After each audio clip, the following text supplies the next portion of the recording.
L'hebdo politique. Bonsoir, bienvenue dans l'hebdo politique sur Radio Sensation. Ce soir, je reçois Michel Leroux, maire de Pont-Audemer, président de la communauté de communes Pont-Audemer-Val de Rille. Bonsoir. Chaque dimanche à 18h, c'est l'hebdo politique. Michel Leroux, bonsoir. Vous avez 67 ans. Et oui. Vous êtes marié, papa de 2 grandes filles, ancien cadre de la fonction publique, élu au conseil de surveillance du centre hospitalier de la Rille. On va découvrir votre portrait dans quelques instants. L'hebdo politique sur Sensation Normandie. Alors j'ai fait un portrait assez court. Est-ce qu'il y aurait d'autres choses à rajouter à votre carte de visite ? Non, Maire, président de communauté de communes. Maire, oui, ça, ce sont des fonctions électives, effectivement. C'est pas un métier, ce sont des fonctions électives. Vous avez rappelé mon métier, j'ai effectivement été cadre dans la fonction publique territoriale, et puis je suis aussi quelqu'un qui est issu de l'éducation populaire, puisque pendant de nombreuses années, j'ai été permanent d'un mouvement d'éducation populaire et de jeunesse, dont je suis très fier. C'est là que j'ai appris d'ailleurs beaucoup de choses. D'accord. Toujours sur le bassin de Pont-Audemer ? Non, c'était sur la Normandie, enfin la Haute-Normandie à l'époque. J'étais plutôt sur Rouen, sur Évreux. Pont-Audemer, je connaissais bien évidemment. Mais c'est aussi là qu'on apprend un peu à se forger, j'allais dire, une façon de penser les territoires et de regarder le monde. On va entamer notre débat avec une question politique qui fait justement débat actuellement. Le maire du Havre, Luc Lemonnier, qui est aussi, ça ne vous a pas échappé, président du pôle métropolitain de l'Estuaire de la Seine, laisse la porte ouverte, dit-il, à d'autres communes qui pourraient le rejoindre. On peut citer Honfleur, Pont-l'Évêque et même Pont-Audemer. Alors, séduit ou pragmatique pour le moment, on sait que vous avez déjà plus ou moins répondu à cette main tendue et cette porte ouverte. Oui, alors c'est un sujet. J'ai d'ailleurs eu l'occasion il y a quelques jours de déjeuner avec le maire du Havre, Luc Lemonnier. On a bien sûr évoqué cette question. Moi, ce que je lui ai dit, je pense qu'il y a eu une erreur un peu historique dans l'approche de l'estuaire, dans la mesure où on a une rive qui était assez développée en matière de coopération.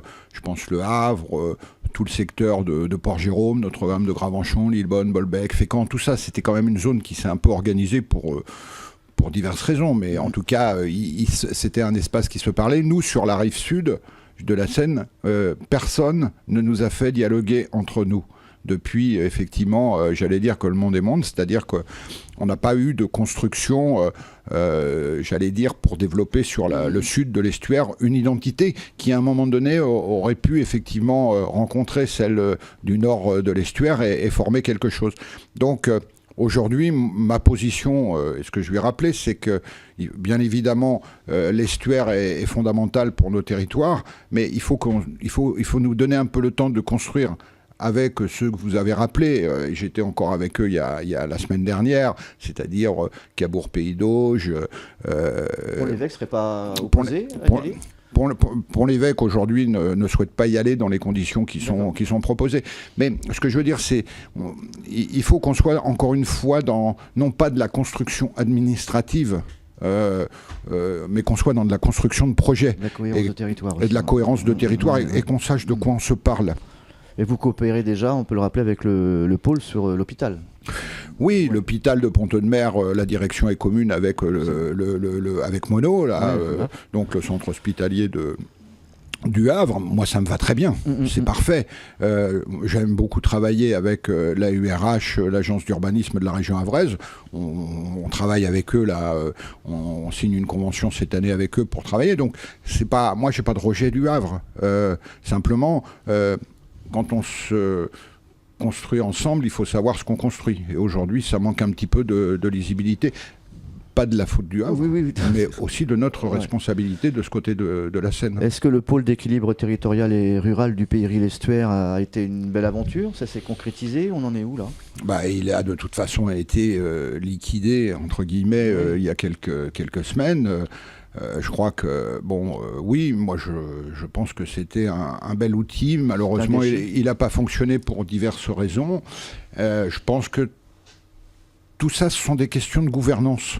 C'est-à-dire qu'à un moment donné, il faut savoir qui a de la légitimité, qui effectivement permet de fonctionner et qu'on ait une gouvernance qui soit réfléchie, qui soit pensée. Je pense qu'aujourd'hui, sur l'organisation des territoires, justement, on a ce problème, c'est-à-dire qu'on pense chaque couche administrative, je dirais, sans trop la lier ou la liaisonner, je dirais, avec les autres. Et ça, c'est un vrai sujet. On parlait de l'hôpital. Pont-de-Mer, justement, l'hôpital de l'Arille, qui fut un temps, c'est pas un secret, sous respiration artificielle, est plutôt convalescent. Ouais. On en sort un peu là actuellement. Des investissements ont été revus à la baisse par l'Agence régionale de santé. Les maires et conseillers du territoire ont voté une motion et demandent à l'ARS de revoir sa copie. Pourtant, vous avez un bilan plutôt positif en ce début d'année, notamment avec l'arrivée de l'IRM là dans le cours de ce mois de mai, développement de la télémédecine, éducation thérapeutique, mais c'est pas encore suffisant. Qu'est-ce qu'il faut faire là ?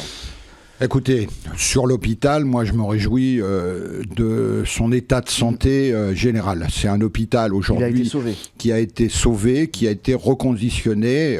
Ça n'a pas été facile, parce que c'est jamais facile de fermer une maternité. On le sait bien, on le voit à Bernay en ce moment. C'est jamais facile de fermer une chirurgie. Mais en attendant, nos centres hospitaliers de proximité doivent effectivement se reformater pour apporter effectivement des réponses adaptées aux populations. Donc aujourd'hui, on a un hôpital qui effectivement fonctionne bien. La haute autorité de santé vient de le certifier, d'accord, pour 6 ans et de la classer A. C'est-à-dire on ne fait pas mieux. Donc ça veut dire que les services qui sont aujourd'hui ouverts à la population sont des services de belle qualité. J'entends parfois parler de centres de périnatalité, de choses comme ça. Ça fonctionne bien, c'est superbe. Les personnes qui viennent, les patients qui viennent sont effectivement sont ravis. Donc, je crois qu'il faut adapter un petit peu nos hôpitaux. J'ai rencontré la semaine dernière à Caen la directrice régionale, la directrice générale de l'ARS, Madame Gardel, et ses services, avec qui nous avons fait le point. Parce que je pense que l'hôpital de Pont-de-Mer aujourd'hui, qui est souvent cité comme référence en Normandie, en disant regardez ce qu'ils ont fait à Pont-de-Mer, nécessite qu'on l'accompagne dans ses projets. C'est pas parce qu'on a effectivement reformaté l'hôpital aujourd'hui, il faut lui donner aussi un avenir. Lui donner un avenir, c'est nous aider sur des investissements, c'est nous aider effectivement sur, j'allais dire, entrer dans le nouveau monde de l'hospitalisation. Bref, c'est quand même que là-dessus, on soit suivi. Moi, je lui ai dit, ne coupez pas le cordon de notre projet. Ouais. On a un fil rouge à l'hôpital au niveau du projet médical, il ne faut pas le sectionner. Donc, on a besoin de cet accompagnement parce qu'aujourd'hui, on fabrique l'hôpital de demain. Donc, elle a compris, je crois qu'elle a reçu le message. On a mis dans ses radars l'hôpital de Pont-de-Mer. Un petit mot, même si vous n'êtes ni juge ni parti, sur ce qui se passe à Bernay. Une lutte en vain et un peu tard pour sauver la maternité, vous pensez ? Moi, je comprends. L'autre jour, un de vos collègues me disait qu'est-ce que vous en pensez ? Moi, je sais que c'est toujours des moments un peu, je disais, d'émotion pour une population normale, légitime. Quand on ferme un service public de cette importance, c'est toujours quelque chose, effectivement, qui génère des réactions. Donc, je comprends parfaitement les réactions. Maintenant, moi, quand on avait, par exemple, la chirurgie à Pont-de-Mer et que je questionnais les responsables ou des gens qui étaient dans ce monde, et que je leur disais, est-ce que vous faites opérer à Pont-de-Mer ? Ils me disaient non. Ils me disaient non, parce qu'effectivement, aujourd'hui, quand vous voulez, vous devez avoir une intervention, et ben, vous avez une attente d'avoir effectivement des services autour des plateaux techniques, en anesthésie, en réanimation, enfin bref, un ensemble de dispositions qui vous sécurisent, et qu'on ne peut plus avoir au niveau d'hôpitaux comme Pont-de-Mer ou Bernay. Voilà, donc il faut requalifier nos hôpitaux de proximité, il faut leur redonner un vrai projet, et je pense que on s'y retrouve. Un sujet qui a fait débat actuellement dans la presse locale, en parlant de vie citoyenne et santé publique, la ville de Pont-de-Mer veut faire payer les consommateurs d'alcool lorsqu'ils sont emmenés à l'hôpital par la police municipale. Alors, est-ce que, question, l'ivresse publique doit être facturée ? C'est pas l'ivresse publique. L'ivresse publique, elle n'a pas à être facturée. De toute façon, la loi effectivement fixe les règles. Ouais, voilà. Moi, simplement, je dis quand effectivement un certain nombre de personnes se mettent dans des situations pas possibles et que la police municipale sert de taxi de nuit. Oui. d'accord ? Eh ben, moi, je pense qu'à ce moment-là, il faut que chacun assume ses responsabilités. Encore une fois, moi, que des gens soient dans des situations difficiles par rapport à des addictions, c'est jamais des choses neutres, c'est jamais des choses gratuites, c'est des histoires de vie, c'est des histoires compliquées. Faut pas venir me la jouer là-dessus comme certains l'ont fait. Simplement, à un moment donné, quand de façon très consciente, on organise des moments pour effectivement savoir celui qui tiendra le plus longtemps, machin, et que c'est la police municipale derrière qui vient, moi, le jeu, ok, mais à un moment donné, on paye. Voilà, donc on paye le taxi de nuit dans ces conditions-là. Après, je veux dire que si on intervient chez des particuliers parce qu'il y a des problèmes, je veux dire, ça, c'est pas, il n'y a rien à voir. Mais il ne faut pas se méprendre sur... moi, je suis humaniste, je ne suis pas là pour effectivement fliquer les gens et ponctionner le portefeuille. Une question de débit cette fois-ci, mais plutôt du très haut débit. Ça va plutôt bien avec les 5 arrobases du site internet de Pont-Audemer, un label décerné lors de la récente cérémonie du 19e label territoire Ville et Village Internet. Vous êtes plutôt à la pointe dans cette commune. Oui, ça fait maintenant plusieurs années qu'on a effectivement ces 5 arrobases et c'est important parce qu'on a derrière des espaces publics numériques. On s'en débrouille tout seul d'ailleurs. C'est un peu notre charge. Avant, on était aidé, je pense en particulier par la région. Depuis, Heure numérique vous a aidé ou pas Ah non, heure numérique, c'est le très haut débit, mais sur les 5 arrobases, c'est pas simplement la fibre, c'est aussi par exemple développer des logiciels, utiliser des logiciels libres aussi. Enfin bref, c'est avoir toute une démarche par rapport à ces questions numériques. Un nouveau mandat pour 2020. La question, je peux vous la poser maintenant parce qu'il n'y a plus de secret.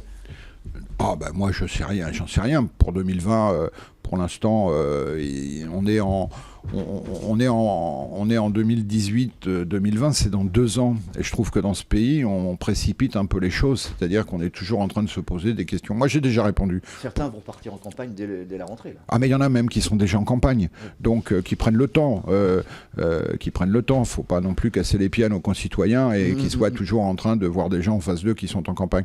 Donc, voilà, la campagne, il faut qu'elle attende septembre 2019. On a largement le temps. Il y a encore beaucoup de travail à Pont-Audemer. Et c'est ça qui est important. D'accord. Ça, c'est la vieille politique. Ces questions qui parlent de vieille politique. C'est une question que je vous pose parce que vous avez déjà la réponse. Vous ne voulez pas me la donner? Non, mais la réponse aujourd'hui, c'est que je n'ai pas encore fixé définitivement une position. D'accord. Voilà. Moi, je pense qu'à un moment donné, c'est vrai que ça fera 2 mandats, c'est pas mal. Je suis pas un professionnel et je trouve qu'on doit pas être professionnel de la politique.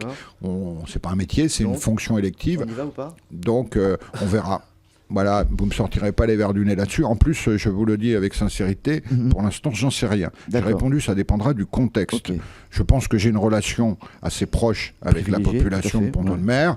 À un moment donné, cette relation-là, je n'ai pas non plus envie de faire n'importe quoi. La communauté de communes, aujourd'hui, j'en assume une présidence. Je crois que ça se passe plutôt bien avec les maires. Il ne faut pas non plus que tout ça se dégrade. Okay.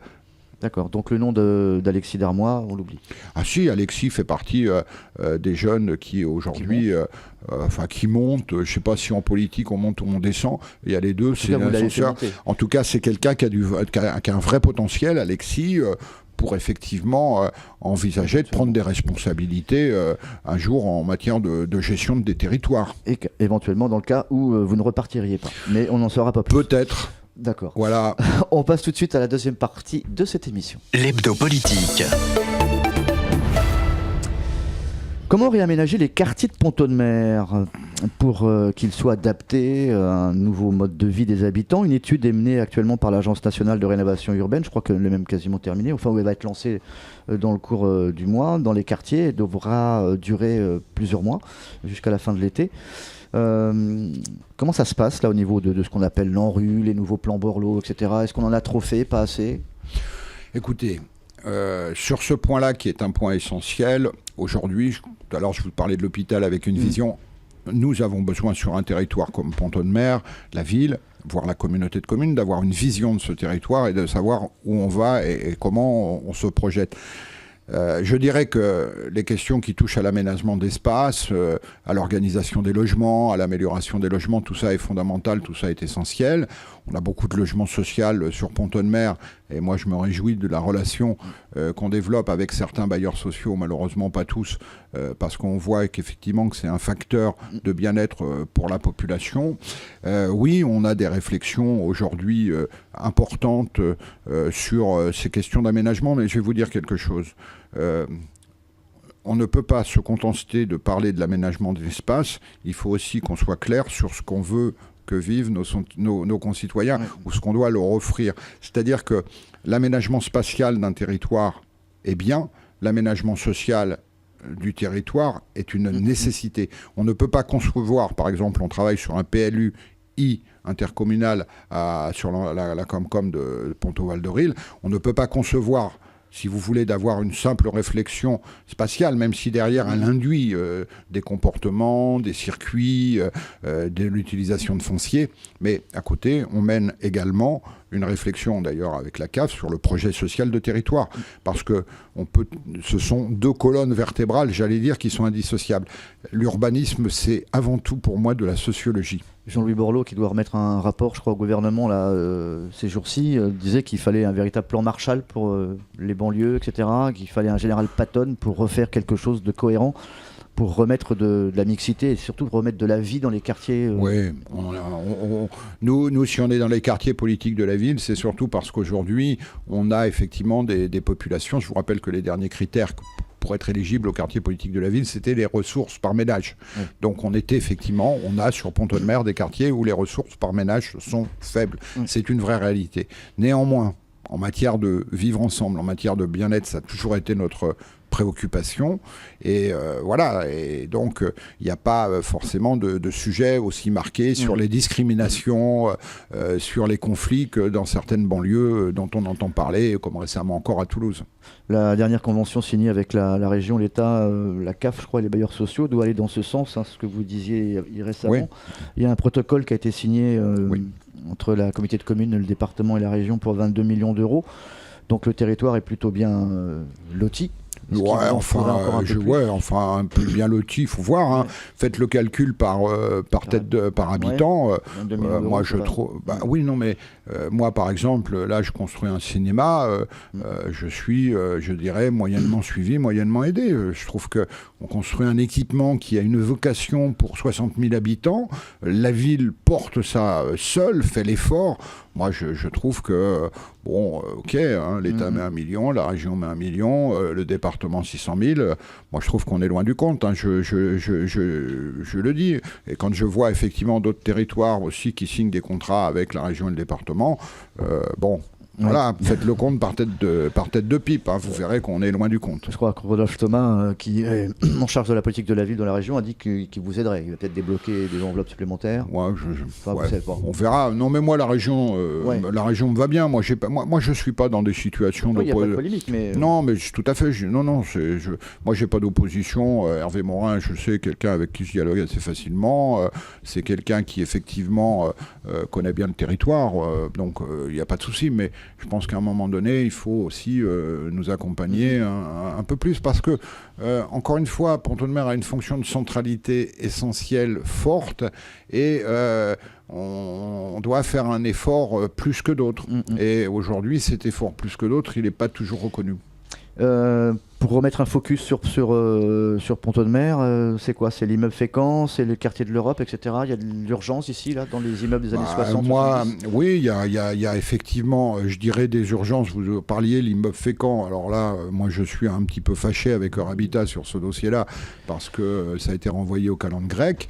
Je trouve ça anormal, alors qu'il avait été annoncé à la population que l'immeuble, il devait... 1966, hein, c'est ça? Oui, puis c'est un immeuble en même temps qui a un bâti. Il y a eu Eurhabitat fait ses études, requalification, ça serait pas sérieux par rapport au coût et à l'augmentation des loyers, donc c'est un dossier qui s'équilibre pas. Il faut effectivement que cet immeuble disparaisse. En plus, c'est le symbole d'une histoire de Pont-Audemer un peu compliquée. C'est un lieu où on cristallise, si vous voulez, des conflits, où il y a un certain nombre où il y a une réputation. Donc je crois que faire disparaître ce symbole de difficultés sociales sur Pont-Audemer, c'est aussi pour moi quelque chose d'important. Leur habitat, pour l'instant, n'est pas prêt à le faire. Je le regrette. C'est comme ça. Vous parliez d'humanisme tout à l'heure, justement. Est-ce que c'est pas enlever une partie de la mémoire de Pont-Audemer, de détruire tout ce paysage sur Fécamp? Non, c'est pas d'abord un bâti d'une grande qualité architecturale. Voilà, je veux dire qu'une ville, c'est quelque chose qui fonctionne, c'est-à-dire avec des espaces qui se renouvellent. Et là, il n'y a pas effectivement d'enjeux, j'allais dire, patrimoniaux sur un espace comme celui-là. Qu'est-ce qu'on fait autour des lycées Prévert et Ilsen? Ça a besoin d'oxygène, ça a besoin de... J'avais une discussion avec la région, justement, là, le vice-président en charge des lycées, vendredi dernier. On évoquait ces questions-là. Aujourd'hui, moi, je me réjouis d'avoir 2 lycées qui sont bien. D'ailleurs, je rappelle que Le journal Le Monde a classé en tête de la performance, pas simplement au niveau des résultats au bac, mais de la performance, donc le lycée Jacques Prévert. C'est une fierté. Moi, j'ai remercié les équipes enseignantes. Elles sont bonnes, elles donnent du temps. C'est toujours effectivement un plaisir d'aller les rencontrer quand je les vois au lycée. Donc, on a besoin aujourd'hui, et la région, la région a l'intention de regarder un petit peu, voire de reconfigurer ces 2 lycées qui sont à 100 mètres l'un de l'autre. Et j'ai été, mais alors, très agréablement surpris du discours qui était tenu, où effectivement... Bertrand Denioux a mangé à la cantine, c'est ça? Ouais, peut-être, mais ça, je sais pas si le menu était bon. Il vous l'a dit. Ouais, je sais pas. Mais très bien. En tout cas, c'est aussi un sujet. La région aujourd'hui veut une approche du bien-être des élèves, de la réussite éducative. Ils ont parlé de réussite éducative, et ce concept de réussite éducative est un concept qu'on porte au niveau de l'intercommunalité depuis déjà un certain temps. Encore une fois, parce que la réussite scolaire n'est pas aujourd'hui le seul élément. On doit parler de réussite éducative qui passe par le bien-être des élèves. Et donc ça veut dire aussi, on en revient à des points qu'on évoquait tout à l'heure, ça revient aussi à avoir une approche, par exemple, de l'organisation spatiale des établissements scolaires. Et moi, là-dessus, je me réjouis de ce nouveau discours de la région qui passe très bien chez nous. Le bien-être des cyclistes aussi, c'est quelque chose qui vous tient à cœur, puisqu'on parle de la voie verte. Là, elle va être en travaux, là, prochainement. 500 000 euros, quand même. 1,2 million. Ah, ça a augmenté. Non, ça n'a pas augmenté. Non, mais depuis le... je vous donne une information. C'est pas 500 000 euros. 500 000 euros, c'est la rue Sadi Carnot. 1,2 million, c'est la voie verte. 1,5 km de voie verte, effectivement. Okay. Et donc c'est une voie qui va démarrer derrière l'ancienne clinique, c'est ça? Ouais, route de Rouen, qui va enjamber la Rille. Passerelle pour arriver chemin des Aulnes. Voilà, chemin des Aulnes derrière la piscine, relier directement effectivement le parc des sports Alexis Vastine, la piscine. Et là, des jardins partagés, les étudiants, etc. vont pouvoir travailler. Tout ça. La sécurité surtout. Ouais, la sécurité. La Rille, c'est un petit peu là aussi un élément très structurant du territoire de Pont-Audemer, et donc voilà. Moi, la Rille, ce chemin-là, c'est une première étape. Ce que j'espère, c'est que ça se prolonge jusqu'à Honfleur. Un petit mot d'économie. Des nouvelles enseignes viennent d'ouvrir leurs portes en centre-ville et dans la zone commerciale des Burets. D'autres sont attendus pour fin d'année ou 2019. Donc le commerce, ça va mieux à Pont-Audemer ou c'est moins pire qu'ailleurs, sans vouloir taper sur la voisine Bernay? Non, mais moi, vous savez, je n'oppose pas les territoires. Faut arrêter ça. Ce qui se passe ici à Bernay, je souhaite qu'une chose, c'est que ça aille bien pour tout le monde. Ça aille mieux. Voilà, je veux dire que ceux qui effectivement ont cette approche de dire Pont-Audemer ceci, Pont-Audemer cela, ou d'aider ou de nuire, je trouve que c'est d'un archaïsme phénoménal. Donc j'en ai marre de ces discours. Ça, c'est de la vieille politique, d'accord? Donc moi, je n'oppose pas Bernay, je n'oppose pas Pont-Audemer, même si historiquement il y a effectivement des machins. Moi, c'est pas ma tasse de thé, ça ne me convient pas.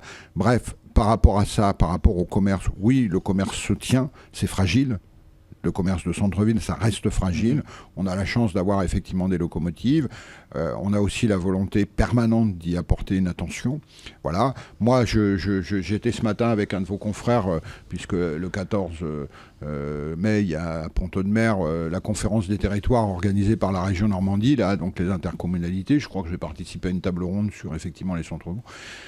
Encore une fois, quelle vision on a de la ville? Moi, je ne vous cache pas que j'ai refusé des enseignes importantes ou l'installation d'enseignes importantes autour de Pont-Audemer, parce que je savais que si j'autorisais ces enseignes importantes, c'était le centre-ville qui allait effectivement qui allait morfler, et donc ça c'est pas acceptable. Il faut avoir on peut pas dire mon centre-ville il meurt, et puis autoriser tout autour de la ville le développement effectivement d'enseignes qui de toute façon vont vider le centre-ville.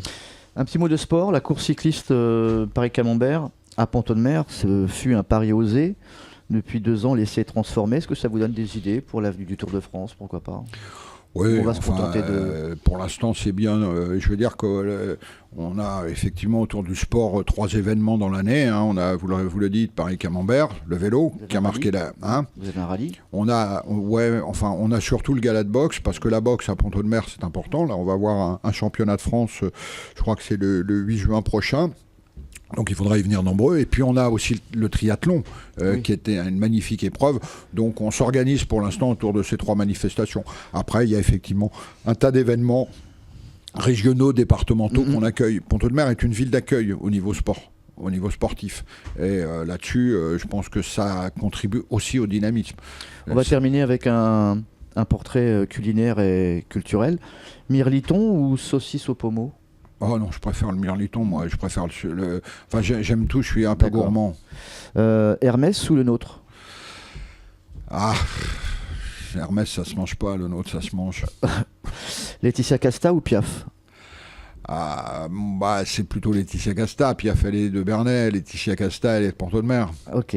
J'ai jamais réussi à la voir, même quand on a demandé des fiches d'état civil à l'époque où ça existait. Et là, on va allier sport et politique. Alexis Vatine ou Hervé Morin? C'est pour la même chose. Même des fois, ils ont tous des combats à mener. Mais j'aime autant l'un que l'autre. D'accord. Pas de souci. Michel Leroux, merci d'avoir accepté notre invitation. Vous pouvez retrouver cet hebdo politique en podcast son et vidéo sur notre site internet radiosensation.fr. Chaque dimanche à 18h, c'est l'hebdo politique.